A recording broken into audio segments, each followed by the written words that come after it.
학개서 2장은 세 가지의 예언이 기록되고 있습니다. 제1장에서는 제1예언, 학개서는 모두 네 가지 예언으로 구성이 되어 있는데 1장에서는 제1예언에 대해서 말하고 있고요. 2장에서는 제2, 3, 4 예언에 대해서 말하고 있습니다. 1절에서 9절은 제2예언입니다. 내용은 새 성전의 우월한 영광의 약속을 통해 성전 재건 공사를 계속할 것을 독려하고 있고요. 10절에서 19절은 제3예언입니다. 선민 궁핍의 지적과 새 삶의 촉구 및 새 성전 공사 재개에 따른 축복을 약속하고 있고요. 마지막으로 20절에서 23절은 제4예언입니다.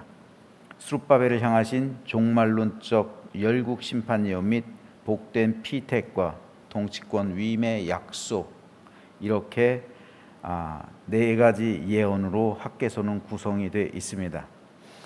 오늘은 이 가운데 마지막 23절 말씀, 학개서의 마지막 끝절 말씀을 한번 살펴보겠습니다. 만군의 여호와가 말하노라, 스알디엘의 아들 내 종 스룹바벨아, 여호와가 말하노라, 그날에 내가 너를 세우고 너를 인장으로 삼으리니 이는 내가 너를 택하였음이니라.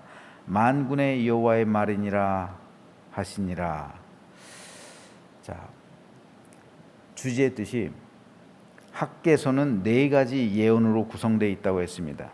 네 가지 예언집이에요. 각각 다른 날 이렇게 임했는데, 그런데 제3예언하고 제4예언은 같은 날 임했어요. 제3예언이 이르고 나서 얼마 안 있다가 그날 가운데 또다시 하나님의 영이 임해서 제4예언을 그날 또 한 거예요. 그런데 제1, 2, 3예언과 제4예언은 달라요. 다른 점이 있습니다. 그것은 1, 2, 3예언은 모두 바벨론에서 귀환해 온 유다 백성 공동체를 향한 것이었어요. 즉 사회 전체를 향해 주시는 하나님의 말씀이었단 말입니다. 하지만 제4예언은 스룹바벨 개인을 향한 말씀이에요. 1, 2, 3예언이 유다 민족을 향한 예언이었다면 제4예언은 스룹바벨 개인을 향한 하나님의 말씀을 하나님께서는 선지자 학개에게 주셨다는 거예요. 그러므로 학개서의 결론은 스룹바벨을 향한 하나님의 권면 말씀, 그리고 그의 통치권 위임에 대한 약속으로 끝나고 있습니다. 그렇다면 왜 하나님은 스룹바벨을 향해서만 말씀하셨을까요? 대제사장 여호수아도 있잖아요. 혹은 다른 사람도 있을 수 있어요. 그런데 왜 하나님께서는 굳이 스룹바벨 개인을 향해 제4예언을 남기고 있을까요? 그 이유는 스룹바벨이 최종 책임을 지고 있었던 유다 총독이었기 때문입니다. 성경에서 그 오명을 쓰고 있는 사람 가운데 빌라도가 있어요. 본디오 빌라도에게 고난을 받으사 십자가에 못 박혀 죽으시고, 아직까지 2000년이 지나고 있지만 본디오 빌라도라는 사람의 이름이 계속 신앙 고백에 오르내리고 있어요. 사실 어떻게 보면 빌라도는 억울할 만도 해요. 왜냐하면 끝까지 예수님을 살리려고 했거든요. 살리려고 하다가 밀란, 다시 말해서 쿠데타가 일어날 것으로 보여서 어쩔 수 없이 총독 입장에서 쿠데타가 일어나면 어떻게 돼요? 자기가 모든 책임을 써야 되잖아요. 뒤집어 써야 되잖아요. 그러니까 한 사람 예수님을 알면서도 내준 거예요. 그래서 사형 언도를 내린 거죠. 사실은 유대인들이 더 나쁜 거죠. 그런데 우리 사도신경에는 유대인들에게 고난을 받으사 이렇게 말 안 하잖아요. 본디오 빌라도를 언급하잖아요. 왜요? 총독이기 때문에, 책임자이기 때문에요. 결국 사형 언도는 누가 내리는 거예요? 빌라도가 내리는 거예요. 총독이 내리는 거예요. 사람의 생명의 생사 여탈권을 쥐고 있는 건 대제사장이 아니에요. 유다의 장로들이 아니에요. 지도자들이 아닙니다. 사내들인 공의의 결정이 아니에요. 오직 총독, 황제를 대신하는 로마의 총독만이 사형 선고를 내릴 수가 있어요. 그렇기 때문에 예수님에게 사형 언도를 내린 그 최종 책임자로서의 책임을 지금까지 짓고 있는 거예요. 이와는 정반대죠. 스룹바벨, 하나님의 성전을 짓는 것은 당시에 정치 생명을 거는 거예요. 굉장히 큰 모험이에요. 무모한 일이라 할 수 있습니다. 이번 주일에 제가 이 설교를 또 준비했어요. 학개서에 있는 설교를 준비했는데요. 어제 새벽 기도를 준비하다가 예배 말씀을 준비하다가 이 말씀은 주일날 드려야겠다 해가지고 따로 떼놨습니다. 그것이 제2 예언이에요. 제2 예언에 대해서는 이번 주일 설교로 따로 준비하고 있습니다. 그런데 제2 예언에서도 볼 수가 있겠지만 스룹바벨이 성전 재건 공사를 재개했을 때 최종 결정권자가 총독이에요. 스룹바벨이에요.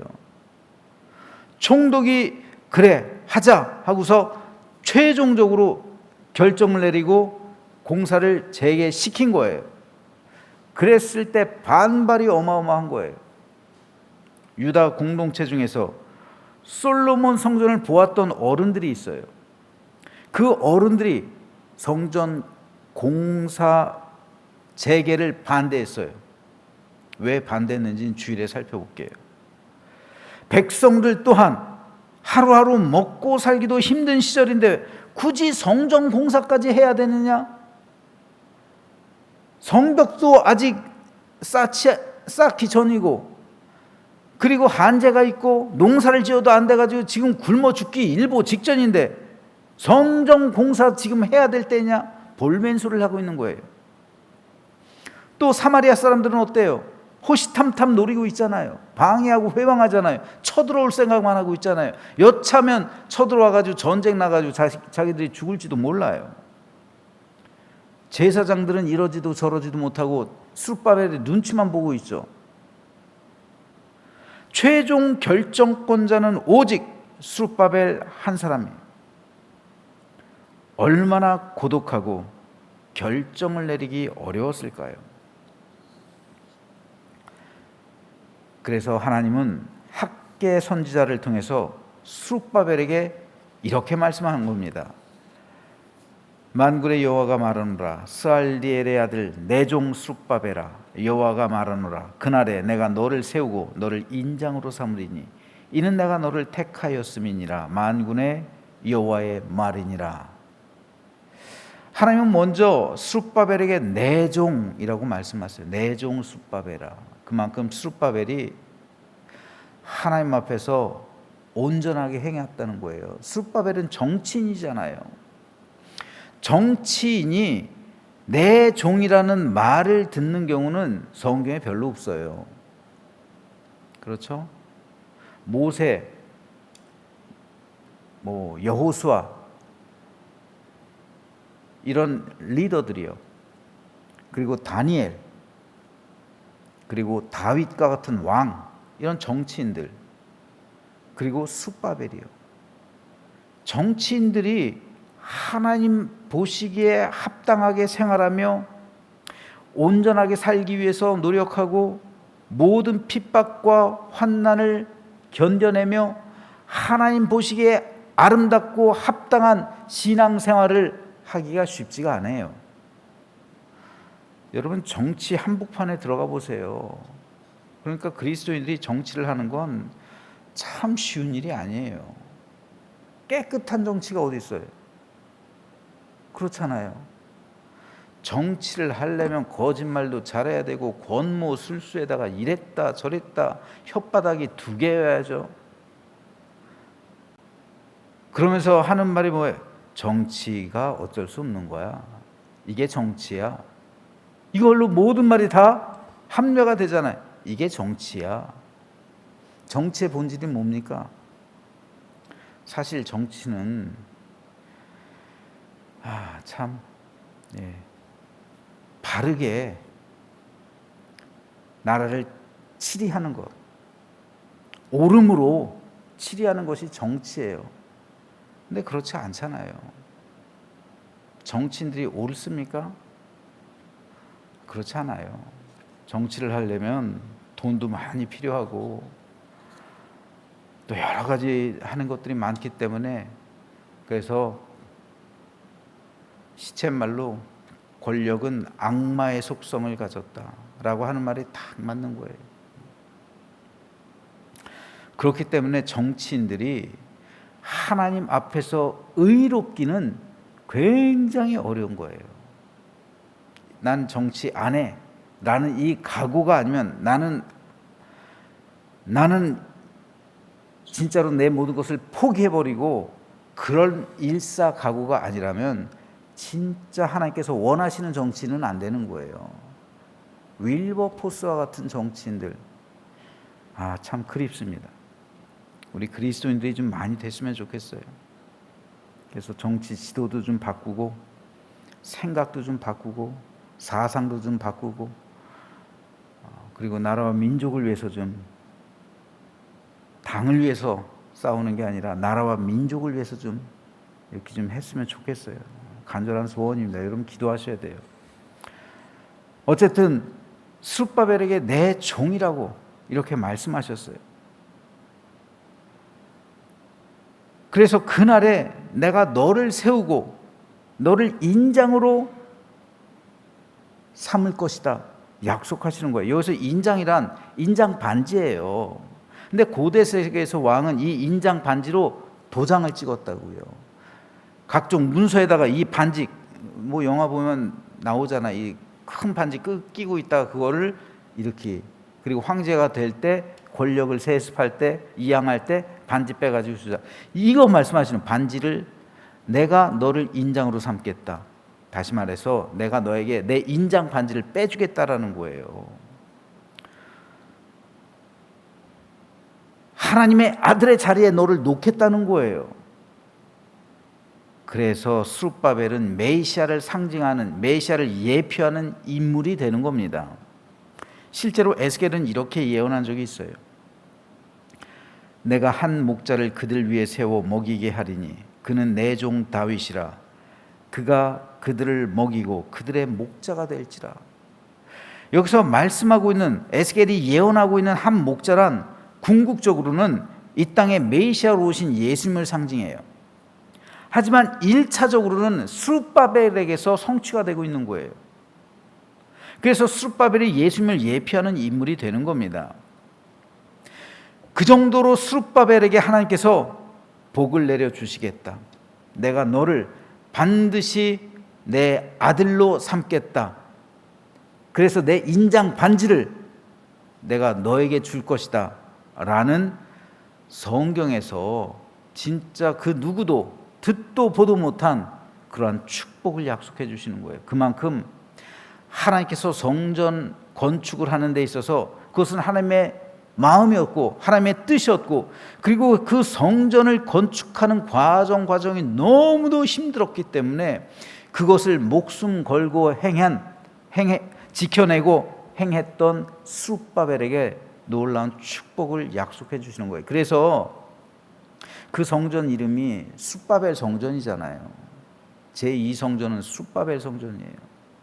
제1성전이 솔로몬 성전이잖아요. 솔로몬의 이름을 따서. 제2성전은 숫바벨 성전이에요. 그런데 여기서 우리가 한 가지 생각해 볼 게 좀 있어요. 하나님께서 오늘 본문을 통해 숫바벨에게 이런 위대한 약속을 주셨어요. 자, 그런데 실질적인 그의 삶이 어땠을까요? 스룹바벨은 이후로 어떤 삶을 살았을까요? 그는 다윗의 후손이었죠. 왕의 자격이 있었어요. 왕손이었으니까. 그런데 그가 왕이 됐을까요? 숫바벨이 왕이 됐습니까? 아니요. 왕 안 됐어요. 그렇다면 숫바벨이 역사 무대에서 무슨 특별한 업적을 이거 외에 남겼습니까? 아니요.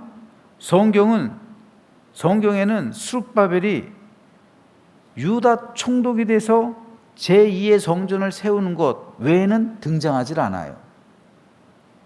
숫바벨에 대한 역사적인 기록은 스가랴 4장 10절이 마지막이에요. 스룹바벨의 손이 이 성전의 기초를 놓았은즉 그의 손이 또한 그 일을 마치리라. 스가랴의 예언이에요. 그러니까 스룹바벨이 이 성전을 완공할 것이다 라는 예언이에요. 그리고 10절은 작은 일의 날이라고 멸시하는 자가 누구냐? 사람들이 스룹바벨의 손에 다림줄이 있음을 보고 기뻐하리라. 여기서도 스룹바벨의 이 이름이 기록되고 있고 그 이유는 스룹바벨의 이름이 나오지 않아요. 성경이에요. 그래서 그 이후에는 스룹바벨이라는 이름이 성경에 기록되지 않고요. 심지어는 에스라가 그 이후에 등장하잖아요. 에스라가 이제 제2차 귀환을 한 사람이잖아요. 그리고 에스라에 의해서 성전 봉헌식이 이제 되는데 그때 에스라에 의해서 그 장면이 나오는데 그때 스룹바벨의 흔적이 나오질 않아요. 야, 어떻게 그럴 수가 있을까요? 결국 스룹바벨의 이름은 사람들에게 잊혀진 존재가 되어버립니다. 하나님의 약속과는 달리 스룹바벨의 이름이 성경에 더 이상 나오질 않아요. 그리고 어떤 영향을 미쳤다는 기록도 없어요. 즉 그는 성전 건축의 사명을 완수하고 나서 사람들에게 잊혀진 존재가 됩니다. 사람들은 잊혀진다는 사실에 대해서 두려워해요. 누군가에게 잊혀진다는 사실은 견딜 수 없는 외로움이고 고독이에요. 그것은 때로 배신이라 느낍니다.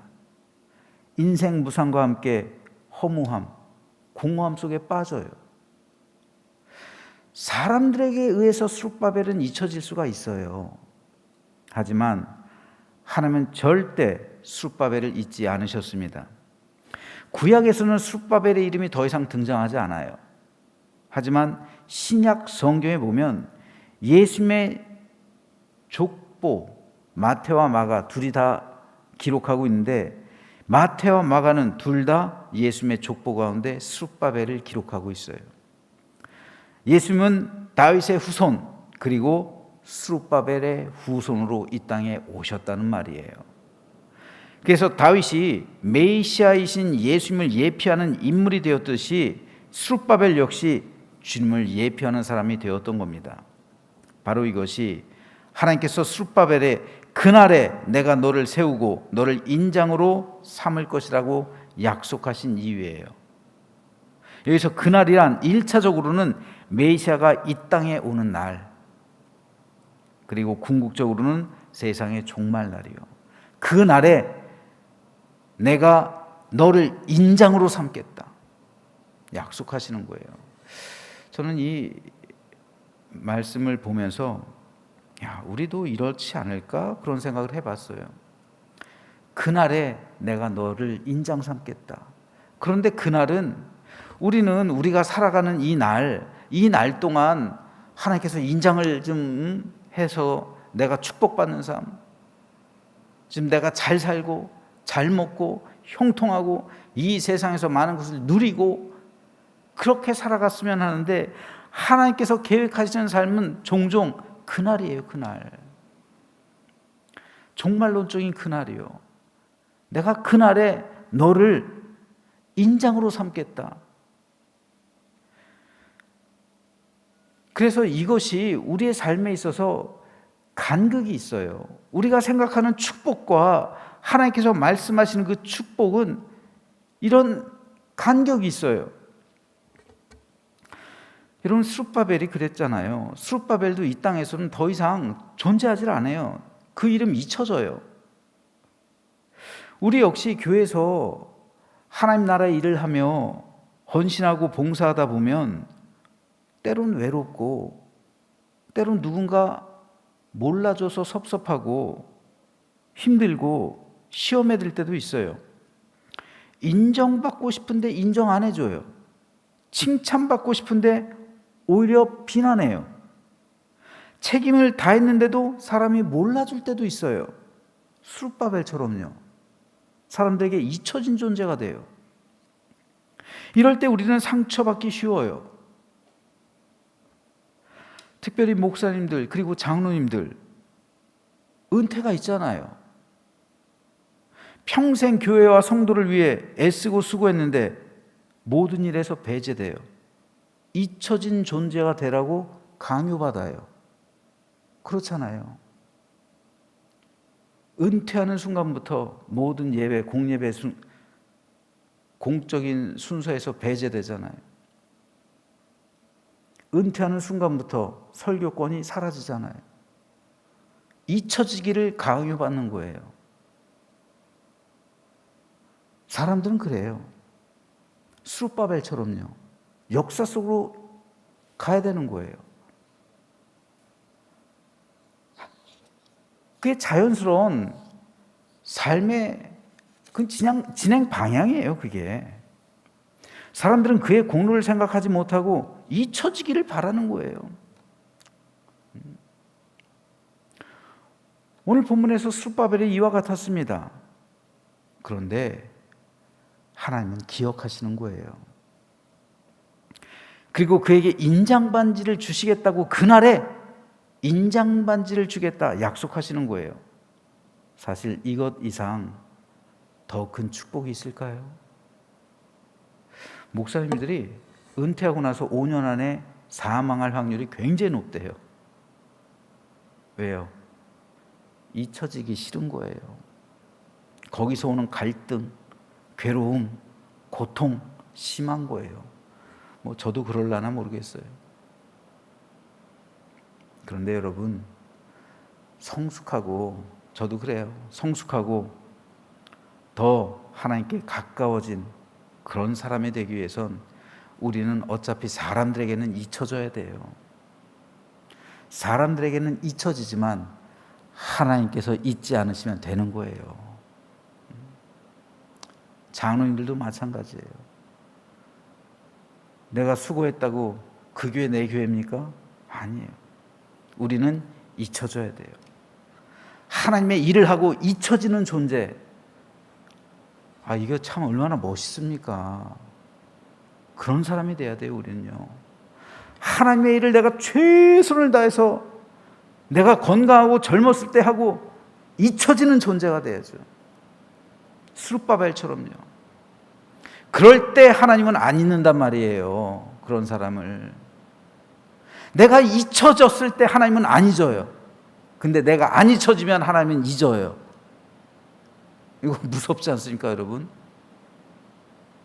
내가 잊혀지는 존재가 된다 할지라도 하나님께서 잊지 않으시면 그 사람이 축복받은 사람이에요. 이거보다 더 큰 축복 어디 있겠어요? 하나님께서 인장반지를 빼서 내가 너에게 주겠다는데, 이거 이상 큰, 그날에 내가 너를 그렇게 만들겠다는데, 그동안 네가 수고하고 네가 애쓴 모든 거 내가 다 바라보고 인정하고 있으니까 내가 너에게 그렇게 갚아주겠다고 하나님께서 이 인장반지를 준비하고 있는데, 이거 이상 큰 축복이 어디 있을까요? 사람들에게 좀 잊혀지면 어때요? 사람들에게 좀 인정받지 못하면 어때요? 칭찬받지 못하고 사람들이 알아주지 않으면 어때요? 여러분, 교회에서 마찬가지예요. 사람들이 좀 몰라주면 어때요? 그런 거 가지고 스트레스 받지 마세요. 내가 얼마나 열심히 하는데 좀 모르면 어때요? 하나님 아시잖아요. 내가 얼마나 힘들게 하는데 사람들이 그거 어떻게 알아요? 몰라요. 좀 모르면 어때요? 괜찮아요, 여러분. 목사가 모르면 어때요? 사람들이 그걸 몰라주면 어때요? 상관하지 마세요, 여러분. 하나님만 아시면 되는 거예요. 사람들을 눈을 의식하고 사람들에 대한 그 사랑과 사람들에게 잊혀지지 않으려는 두려움과 그리고 사람들에게 칭찬받으려는 열망과 그런 거를 계속해서 사람들에게 초점을 맞추고 있으니까 사람들이 알아주지 않으면 시험 드는 거예요. 그럼 내 안에서 분노가 치밀어 오르는 거예요. 싸움이 되는 거예요, 여러분. 사람들이 그거 알아준다고 해서 여러분 뭐 유익이 있어요? 몰라줘도 상관없어요. 사람들은 아무 쓸데없어요. 하나님만 아시면 되는 거예요. 하나님께서 여러분을 위해서 인장반지를 뺄 준비를 하고 계신데 그깟 사람들의 인정이 뭐 그렇게 중요하겠어요? 사람을 바라보니까 자꾸 시험 들고 상처받고 우울해하는 거 아닙니까? 저는 저와 여러분 모두가 특별히 저를 향한 말이에요. 저를 향한. 여러분은 2차적이고 제가 1차적으로 저한테 설교하는 거예요. 그러므로 저는 저와 여러분 모두가 스룹바벨처럼 하나님께만 인정받는 사람이 되기를 주님의 이름으로 축복합니다. 그럼 되는 거예요. 자, 그래서 저와 여러분 모두 사람 바라보지 마시고 우리도 언젠가 역사의 뒤안길로 사라질 때가 있어요. 그때 잊혀지자고요. 스스로 잊혀지자고요. 그리고 하나님께 기억되자고요. 하나님께 기억되고 하나님께서 잊지 않고 하나님께서 인장반지를 준비하고 있다면 그 삶이 얼마나 축복될까요? 저는 사도 바울이 말한 것처럼 표대를 향하여 달려가길 소망합니다. 그래서 제 소망은 그거예요. 하나님 나라에서 우리 하나님께서 예비하신 상급을 받고 우리 모든 성도들 다 함께 만나서 영생 복락을 누리는 아름답고 복된 믿음의 길을 걸어가는 우리 모두가 되시길 주님의 이름으로 축원합니다.